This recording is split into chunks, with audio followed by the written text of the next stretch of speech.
Hello नमस्कार दोस्तों, स्वागत है आप सभी का सत्या एक्सेलेंट यूट्यूब चैनल पे। दोस्तों एक बार फिर आपके लिए लेके आ चुका हूँ इलेक्ट्रीशियन थ्योरी का क्लास। और ये जो क्वेश्चन है आप सभी के लिए आईटीआई सेकेंड ईयर वालों के लिए, जो इस समय स्टूडेंट आईटीआई कर रहे हैं, सेकेंड ईयर के स्टूडेंट हैं, उनके लिए बहुत ही इंपॉर्टेंट क्वेश्चन है। तो उन सबसे रिक्वेस्ट करूंगा कि आप वीडियो को कंप्लीट देखिएगा, बहुत ही इंटरेस्टिंग क्वेश्चन है और इस तरह के क्वेश्चन आपको परीक्षाओं में पूछे जाते हैं। तो ये आपका क्वेश्चन है आईटीआई सेकेंड ईयर वालों के। और आज का जो हमारा वीडियो होने वाला है 5 नंबर का वीडियो होने वाला है, अर्थात 4 वीडियो मैंने पहले ही कंप्लीट कर दिया है।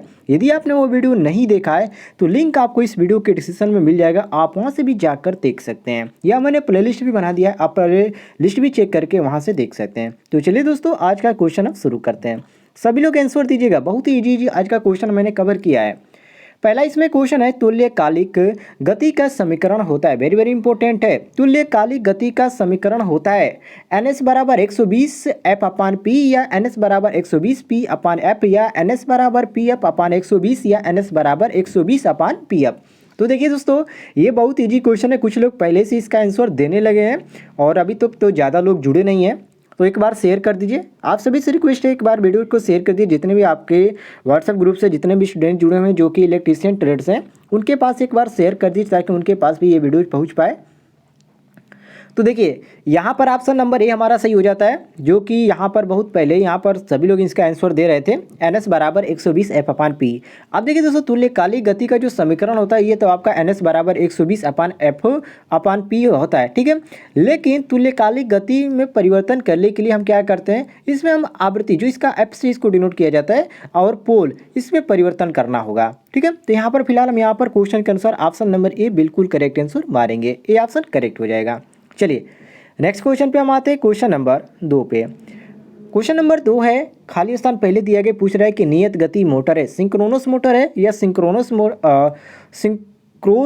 मोटर है, या इंडक्शन मोटर है, या यूनिवर्सल मोटर है।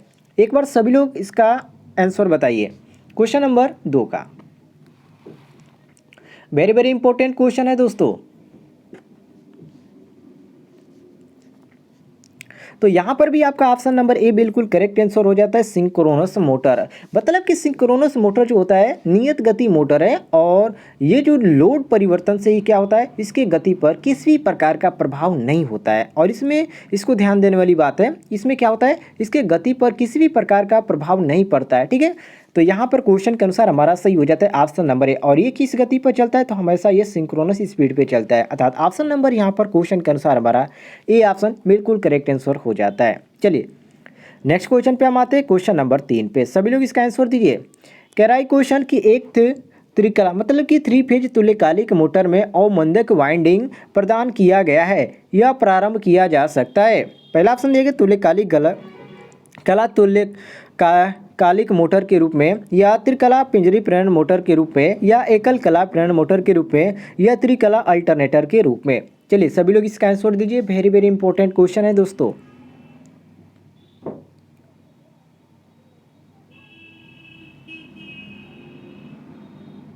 तो देखिए दोस्तों एक त्रिकला मतलब कि 3 फेज तुल्यकालिक मोटर है, उसमें अवमंदक वाइंडिंग प्रदान किया गया है। तो ये जो होगा प्रारंभ इसका जो त्रिकला पिंजरी प्रेरण मोटर होगा उसके रूप में किया जा सकता है। मतलब कि सिंक्रोनस मोटर में अवमंदन जो वाइंडिंग होगा उसको पोल फेस पर स्थापित करके अंत जो छल्ला होता है जिसको हम एंड रिंग्स बोलते हैं उसके द्वारा लघु परिपथ दिया जा सकता है। तो यहाँ पर क्वेश्चन के अनुसार ऑप्शन नंबर बी हमारा करेक्ट हो जाता है, त्रिकला पिंजरी प्रेरण मोटर, अर्थात बी ऑप्शन यहाँ पर क्वेश्चन के अनुसार हमारा बिल्कुल करेक्ट आंसर हो जाएगा। बी ऑप्शन यहाँ पर हम करेक्ट मारेंगे। चलिए क्वेश्चन नंबर 4 पे आते हैं, सभी लोग इसका आंसर दीजिए।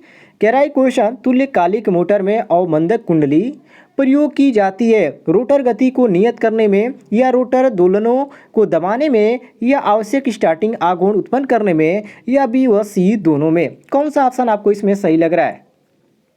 वेरी वेरी इंपॉर्टेंट क्वेश्चन है।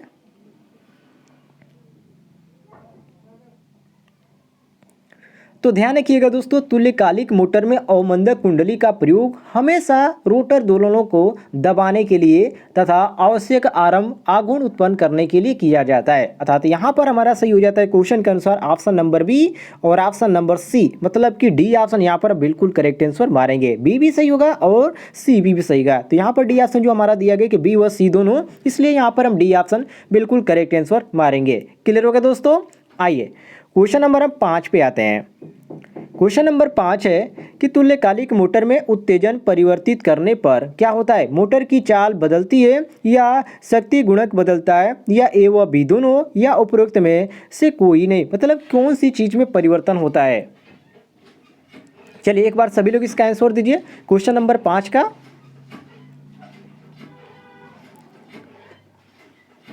बिल्कुल करेक्ट आंसर दे रहे हैं। तो यहाँ पर जो शक्ति गुणक बदलता है अर्थात ऑप्शन नंबर जो हमारा यहाँ पर बी दिया गया है, ये बी ऑप्शन क्वेश्चन के अनुसार हमारा बिल्कुल करेक्ट आंसर हो जाता है। मतलब कि तुल्यकालिक मोटर में उत्तेजन, जिसको हम एक्साइटेशन बोलते हैं, उसको बदलने से शक्ति गुणांक में क्या होता है? परिवर्तन होता है। और इसलिए क्या होता है? शक्ति गुणांक को सुधारने और तुल्यकालिक मोटर को ये आपका निर्भर पर चलाने के लिए आपूर्ति से जोड़ा जाता है। तो यहाँ पर क्वेश्चन के अनुसार ऑप्शन नंबर बी हमारा बिल्कुल करेक्ट आंसर हो जाता है। बी ऑप्शन यहाँ पर हम बिल्कुल करेक्ट आंसर मारेंगे। क्लियर होगा दोस्तों? आइए नेक्स्ट क्वेश्चन पे हम आते हैं। क्वेश्चन नंबर 6 पे।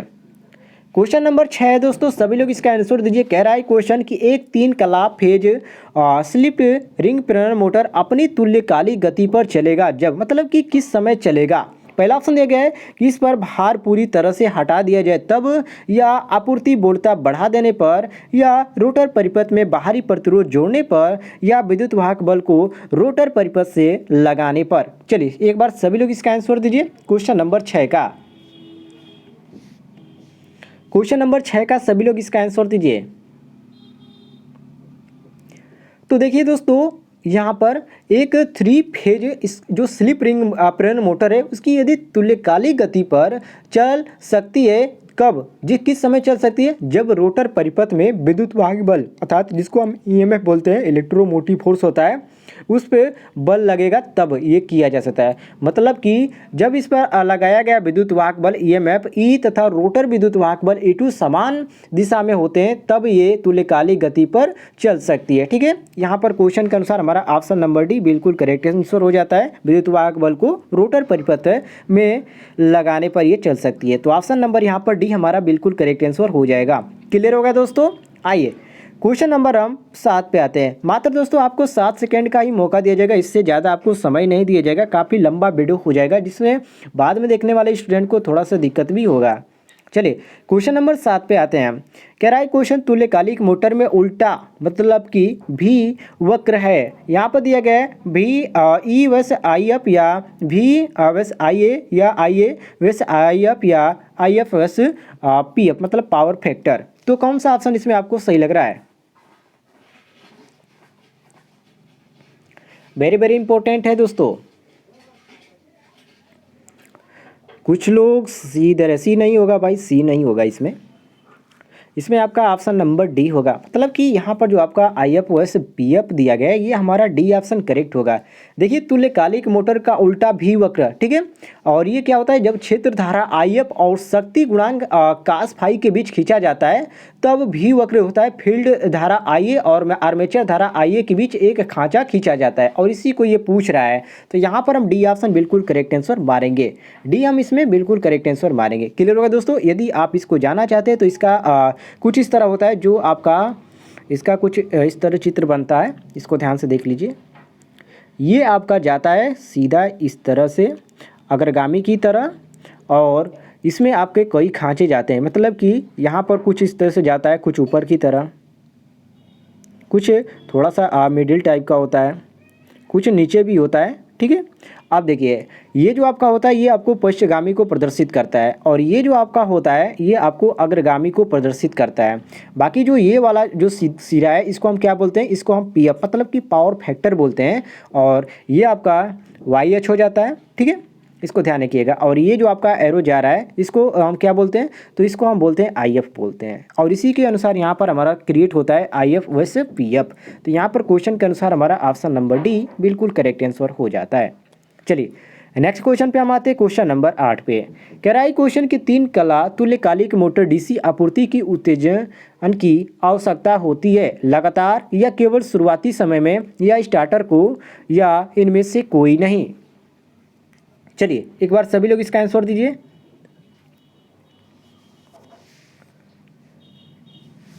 तो देखिए दोस्तों, उत्तेजन के लिए तुल्यकालिक मोटर में डीसी आपूर्ति की लगातार आवश्यकता होती है। ठीक है, अब ऐसा क्यों होता है, क्यों ये लगातार इसमें आपकी आवश्यकता होती है, तो हम कहेंगे कि तुल्यकालिक मोटर के डीसी आपूर्ति को हटाने पर क्या होता है, इसमें अंतर्ग्रंथन, जिसको हम इंटर बैकिंग बोलते हैं, वो आपका इसमें नहीं पाई जाती है और तुल्यकालिक मोटर क्या होती है उस समय रुक जाती है और डीसी जो आपूर्ति इसमें दी जाती है वो चालू करके लगातार बनाए रखने के लिए इसका प्रयोग किया जाता है। इसलिए यहाँ पर क्वेश्चन के अनुसार ऑप्शन नंबर ए हमारा सही हो जाता है, लगातार अर्थात कंटिन्यूटी। ए ऑप्शन यहाँ पर हम बिल्कुल करेक्ट आंसर मारेंगे, ए ऑप्शन सही हो जाएगा। चलिए क्वेश्चन नंबर 9 पे आते हैं। कह रहा है क्वेश्चन कि किस अवस्था में तुल्यकालिक मोटर का इस्तेमाल तुल्यकालिक संधारित्र के रूप में किया जाता है, अल्प भारित अवस्था या अल्प उत्तेजित अवस्था या अति भारित अवस्था या अति उत्तेजित अवस्था, किस अवस्था में ऐसा किया जाता है। चलिए सभी लोग इसका आंसर दीजिए। तो देखिए दोस्तों, अति उत्तेजित तुल्यकालिक मोटर लोड की अनुपस्थिति में तुल्यकालिक संधारित्र के रूप में कार्य करता है। मतलब कि ऑप्शन नंबर जो यहाँ पर हमारा डी दिया गया है ये बिल्कुल करेक्ट आंसर दिया गया, अति उत्तेजित अवस्था में ये इसके रूप में कार्य करता है। क्लियर होगा दोस्तों, ऑप्शन नंबर डी हमारा करेक्ट आंसर हो जाएगा। चलिए क्वेश्चन नंबर हम आते हैं 10 पे। कह रहा है क्वेश्चन कि शक्ति गुणांक शोधन सब स्टेशन में दृष्टिकारी होते हैं, इन्वर्टर होते हैं या तुल्यकालिक संधारित्र होता है या ट्रांसफॉर्मेशन होते हैं, कौन सा ऑप्शन इसमें आपको सही लग रहा है। क्वेश्चन नंबर 10 का सभी लोग इसका आंसर दीजिए।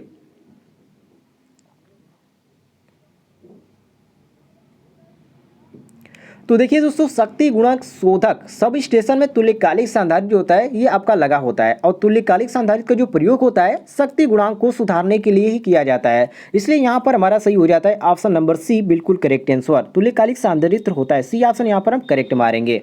चलिए नेक्स्ट क्वेश्चन पे हम आते हैं, क्वेश्चन नंबर 11 पे। कह रहा है क्वेश्चन कि तुल्यकालिक मोटर पर आरोपित वोल्टेज में वृद्धि किए जाने पर निम्न में से क्या घटेगा, स्टेटर फ्लक्स या पुल इन आघूर्ण या पुल आउट आघूर्ण या इनमें से कोई नहीं। चलिए एक बार सभी लोग इसका आंसर दीजिए क्वेश्चन नंबर 11 का।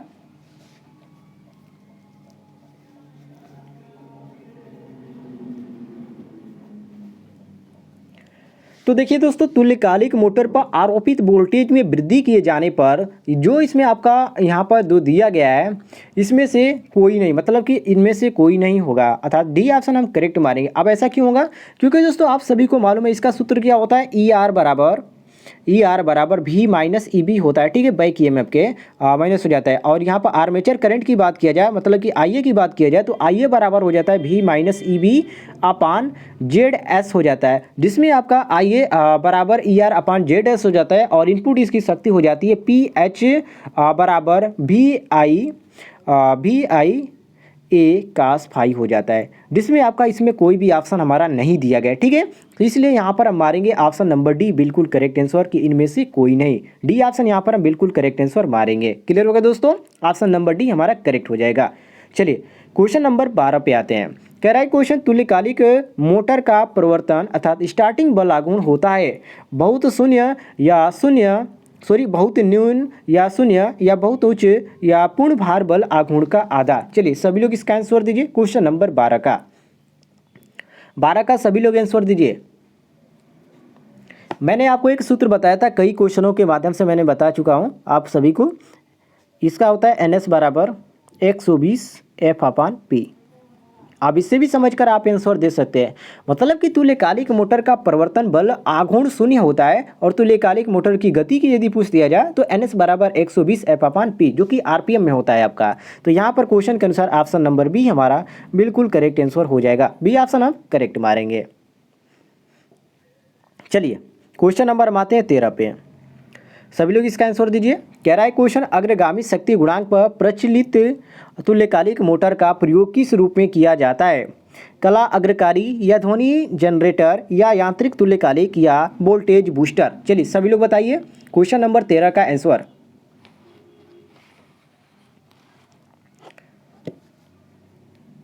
ध्वनि जनरेटर नहीं होगा भाई, यहाँ पर आपका सही हो जाएगा ऑप्शन नंबर ए बिल्कुल करेक्ट आंसर का, अर्थात अग्रकारी, मतलब कि कला अग्रकारी, मतलब कि अग्रकारी शक्ति गुणांक पर परिचालित तुल्यकालिक मोटर का प्रयोग जो होता है कला अग्रकारी के रूप में किया जाता है। इसलिए यहाँ पर हम ऑप्शन नंबर ए बिल्कुल करेक्ट आंसर मारेंगे, ये ऑप्शन सही हो जाएगा। चलिए नेक्स्ट क्वेश्चन पे हम आते हैं क्वेश्चन नंबर 14 पे। कह रहा है क्वेश्चन कि नियत उत्तेजन के साथ चलने वाली तुल्यकालिक मोटर की में भार को दोगुना बढ़ाने जाने पर बलागुण कोण कितना हो जाता है? आधा, दोगुना, चौगुना या कोई परिवर्तन नहीं। चलिए एक बार सभी लोग इसका आंसर दीजिए क्वेश्चन नंबर 14 का।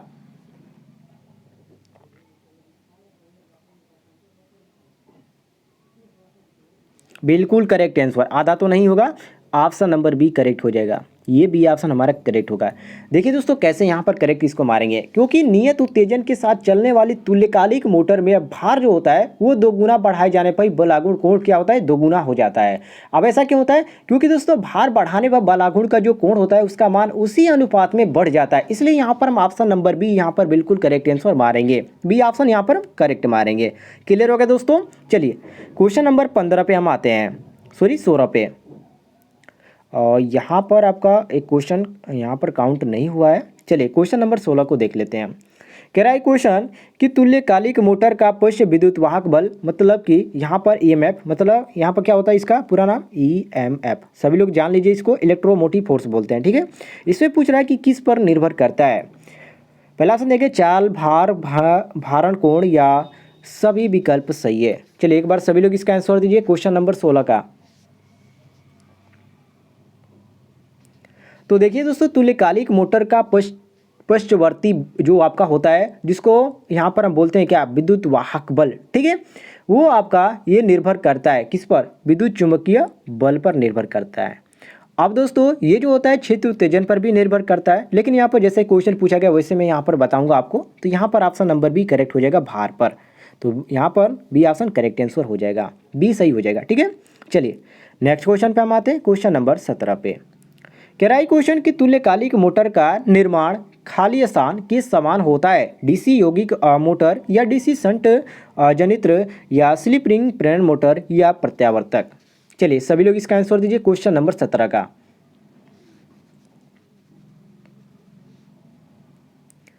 तो देखिए दोस्तों तुल्यकालिक मोटर का निर्माण प्रत्यावर्तक के समान होता है, और तुल्यकालिक मोटर जो होता है और जो प्रत्यावर्तक होता है इसकी संरचना एक समान होती है। ठीक है, तो यहाँ पर डी ऑप्शन करेक्ट मारेंगे, प्रत्यावर्तक। डी ऑप्शन करेक्ट आंसर हो जाएगा। चलिए आगे बढ़ते हैं हम क्वेश्चन नंबर 18 पे। कह रहा है क्वेश्चन की तुल्यकालिक मोटर किस पर कार्य करती है या किस पर कार्य कर सकती है? 3 फेज एसी आपूर्ति या 3 फेज डीसी और एसी आपूर्ति, या केवल डीसी आपूर्ति, या 3 फेज एसी और 1 फेज डीसी पर? कौन सा ऑप्शन आपको सही लग रहा है? क्वेश्चन नंबर 18 का सभी लोग आंसर दीजिए। कुछ लोग अभी अभी लाइव जुड़ रहे हैं, तो उनसे कह देना चाहता हूँ डेली रात 8 बजे हमारी क्लास चलती है, तो आप 8 बजे ज्वाइन हो जाया कीजिए। 8 बजे हमारी क्लास चलती है। कभी कभी नोटिफिकेशन नहीं जाता, इसलिए जो स्टूडेंट हैं वो क्लास ज्वाइन नहीं कर पाते हैं। तो आप 8 बजे हमारी क्लास के अनुसार देखना चाहते हैं तो आप क्या कीजिए कि चैनल को सब्सक्राइब कीजिए और साथ ही साथ बेल आइकन को दबाकर ऑल नोटिफिकेशन पे क्लिक कर लीजिए। आपको हर डे आपको क्लास मिलती रहेगी। चलिए इसका आंसर पर हम देखते हैं। ये जो आपका सही हो जाता है ऑप्शन नंबर डी सही हो जाता है, मतलब कि 3 फेज एसी और 1 फेज डीसी पर, मतलब कि तुल्यकालिक मोटर 3 कला प्रत्यावर्तिक धारा और दिष्ट धारा आपूर्ति पर ये कार्य करने वाली होती है। और छोटे आकार की जो तुल्यकालिक मोटरें होती है वो आपका अवमंदक कुंडलन का प्रयोग करके क्या करती है? स्व परिवर्तन करती है। इसलिए यहाँ पर हम सही मारेंगे ऑप्शन नंबर डी, बिल्कुल correct answer. D option correct answer हो जाएगा। चलिए नेक्स्ट क्वेश्चन पे हम आते हैं, क्वेश्चन नंबर 19 पे। कह रहा है क्वेश्चन, पहला यहाँ पर खाली स्थान दे दिया गया और कह रहा है कि एक अनुत्तेजित एकल फेज तुल्यकालिक मोटर है, प्रतिष्ठंभ मोटर या सर्वत्रिक मोटर या प्रतिकर्षण मोटर या एसी श्रेणी मोटर। चलिए एक बार सभी लोग इसका आंसर दीजिए। क्वेश्चन नंबर 19 का सभी लोग आंसर दीजिए, वेरी वेरी इंपॉर्टेंट क्वेश्चन है दोस्तों।